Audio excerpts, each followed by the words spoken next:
और अमेरिका ने हमें गेहूं भेजा PL-480 जो वो अपने देश में सुअरों को खिलाता था, वो गेहूं उसने भारत भेजा। तेजस क्या है? एयरक्राफ्ट है।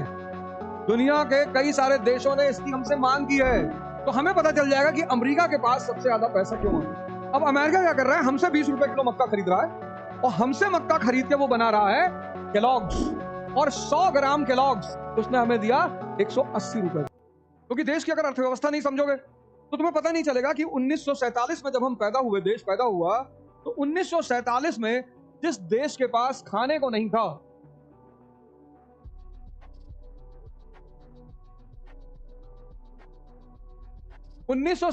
में जिस देश के पास खाने को नहीं था, उस देश ने आज यानी 2025 यहां खाने को नहीं है, खाना नहीं है, गेहूं मांगना पड़ रहा है बाहर के देशों से। और अमेरिका ने हमें गेहूं भेजा PL-480 जो वो अपने देश में सुअरों को खिलाता था, वो गेहूं उसने भारत भेजा। ये कंडीशन थी हमारी, और इस कंडीशन से हम आ गए इस कंडीशन पे कि हम दूसरे देशों के उपग्रह को लॉन्च करते हैं। जर्मनी की एक उपग्रह है डेल्फी, इसको हमने लॉन्च किया पिछली बार। यूरोप के कई सारे देश अपने सैटेलाइट हमसे लॉन्च करवाते हैं, क्योंकि तकनीकी रूप से जो हमारे लॉन्च करने की पद्धति है वो सस्ती पड़ती है। तेजस क्या है?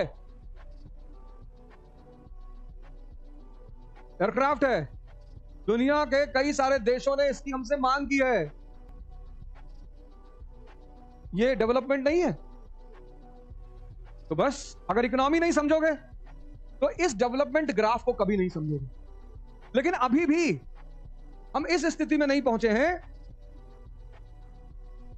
कि हमसे कोई तकनीकी पेटेंट कराए, हम अपनी टेक्नोलॉजी बेचें। दुनिया में सबसे ताकतवर देश कौन? जिसके पास अपने समय की तकनीकी है। हमने विकास बहुत किया, ऐसा नहीं कि हमने नहीं किया, हम यहां से चले। जैसे कोई आदमी झोपड़पट्टी में रहे, फिर वो एक दिन IAS बन जाए, फिर वो एक दिन राज्य का मुख्यमंत्री बन जाए, फिर वो एक दिन राष्ट्र का प्रधानमंत्री बन जाए। तो ये जो कहानी हमने गढ़ी 1947 से 2025, इसको समझने के लिए अर्थव्यवस्था को समझना पड़ेगा। अब जैसे एक चैप्टर है नेशनल इनकम, राष्ट्रीय आय।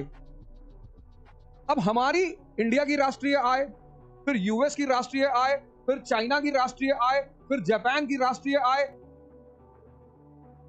सब में फर्क है ना।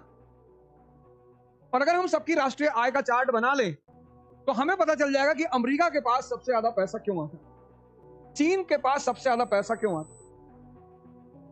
अब जो आदमी मक्का बेचेगा, मक्का राजस्थान में तो मक्का होता है ना, कॉर्न।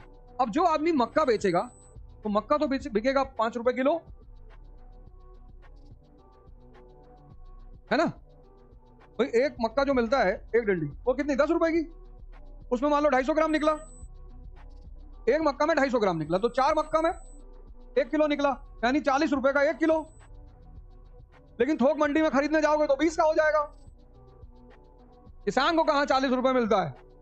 ये जो सड़क पे मक्का भूजते हैं, ये 40 में थोड़ी लाते होंगे, ये 20 रुपए किलो लाते होंगे, तब इनका एक मक्के पे फायदा होता होगा। नहीं तो अगर ये 20 का बेचे तो कोई लेगा ही नहीं। जब तक कोई विदेशी यात्री नहीं होगा उसको ये बेच देंगे 100 का।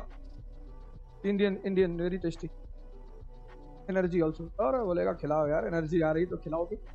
तो और या फिर वो किसी को बेच देगी सर दिस, और राणा प्रताप वॉज ईटिंग। अरे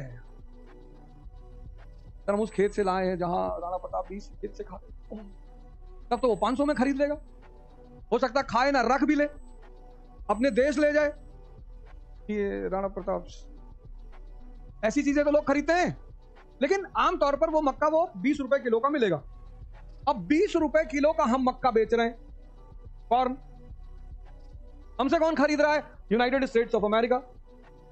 अब अमेरिका क्या कर रहा है? हमसे 20 रुपए किलो मक्का खरीद रहा है, और हमसे मक्का खरीद के वो बना रहा है केलॉग्स,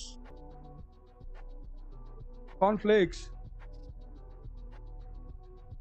अब ये नई जनरेशन के बच्चे मक्का नहीं खाते, ये कॉर्नफ्लेक्स खाते हैं। इनकी मम्मियां बहुत परेशान रहती हैं, पहली बात तो खाते ही नहीं। खाना कौन खाएगा? जो मेहनत करेगा, खेलेगा, कूदेगा, जब ये दिन भर मोबाइल लिए बैठे रहेंगे इनको भूख लगेगी ही कहां। भूख लगने के लिए पहली जरूरत है खेलना, उसके बाद मार खाना, फिर खाना खाना। अरे ज्यादा खेल लोगे मार नहीं खाओगे घर आके। तुम तो भले नहीं खाए हो, हम तो बहुत खाए। क्रिकेट खेलना होता था, ले गए बैट निकाल के,